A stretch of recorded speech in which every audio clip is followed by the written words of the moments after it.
আসলে আমি বুঝতে পারি নাই, ঠিক আছে, না বুঝে এখানে মানে চলে আইছি। যদি বুঝতে পারতাম তাহলে কখনোই এই পথে আসতাম না। আপনি তো রাইড শেয়ার করেন, জি আপনি তো জি, আসলে রাইট। চোখ কান খোলা রেখে কাজ করা উচিত, অবশ্যই চালানো অবশ্যই। উচিত।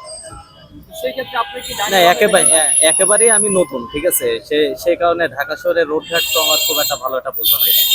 আর এটা যে বন্ধ করে দিয়েছে আমি বাস্তবেই মানে বুঝতে পারিনি। এটা তো দেখলেই তো বোঝা যায় যে রাস্তাটা বন্ধ। স্যার, আমি ঢাকা শহরে একেবারেই নতুন, যদি বুঝতামই তাহলে ঢাকা শহরের রোড তো একটু উল্টাপাল্টা আছেই। যদি বুঝতামই তাহলে কখনোই মানে এদিকে ঢুকতাম না। এখন কত টাকা মামলা দিয়েছে? 1,000 টাকা মতো। ১,০০০ টাকা। এই টাকা উঠাইতে আপনার কতদিন সময় লাগে? স্যার, এই টাকা উঠাইতে আপনার 2 দিন তো লাগবে।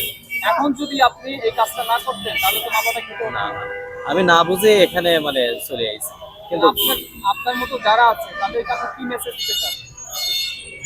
তাদেরকে কি মেসেজ দেব, মানুষ বলতেই তো ভুল করে, তাই না? এখন মানে অনেকে আছে নতুন, ঠিক আছে, নতুন অবস্থায় তো ভুল তো হইতেই পারে, এটা স্বাভাবিক।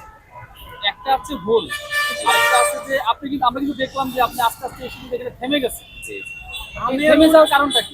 থেমে যাওয়ার কারণ, যখন স্যার দেখলাম যে এখানে আসলো, তখন আমি ভাবলাম যে আমি সম্ভবত উল্টা পথে মানে চলে মানে আইছি, কখন উল্টা পথে। ভাবলেন জি। সার্জেন্ট দেখার পরে আপনি ভাবলেন যে উল্টা পথে আসছেন? মানে মানে তখন বুঝতে পারলাম যে উল্টা পথে নিশ্চয় আইছি, তা না হলে তো। তার মানে আপনি জেনে শুনে ভুলটা করছেন। না না না, আমি বুঝতে পারি না, স্যার যখন সামনে আসলো তখন আমার মনের ভিতর অনুভব হলো যে হয়তো আমার কাগজ চেক করবে, তা না হলে আমি উল্টা পথে আইছি। এখন যদি সার্জেন্ট না থাকে তাহলে আপনি চলে যেতেন। সার্জন না থাকলে তো চলে যেতাম, আমি নিজেও বুঝতে পারতাম না যে আমি উল্টা পথে আইছি না সঠিক পথে আইছি। এখন এই যে ১,০০০ টাকা কিন্তু আসলে আপনার জন্য অনেক অনেক সেটা তো অবশ্যই। সারাদিনের পরিশ্রম কিন্তু শেষ, জি জি, ঠিক আছে? কিন্তু আপনি কিছু করার নাই, কারণ আইনের বক্তব্য চলবে। অবশ্যই। আইন অমান্য করছেন আপনি, মামলা তো এই জন্য ১,০০০ আইছে। এখন আপনি পরবর্তীতে কি বলতে চাচ্ছেন, যারা আপনার মতো ভুল করবে তাদের সংশোধন হওয়া উচিত? পরবর্তীতে অবশ্যই চাইবো অবশ্যই। সব মামলা দিয়ে দেবে, ঠিক আছে ভাই?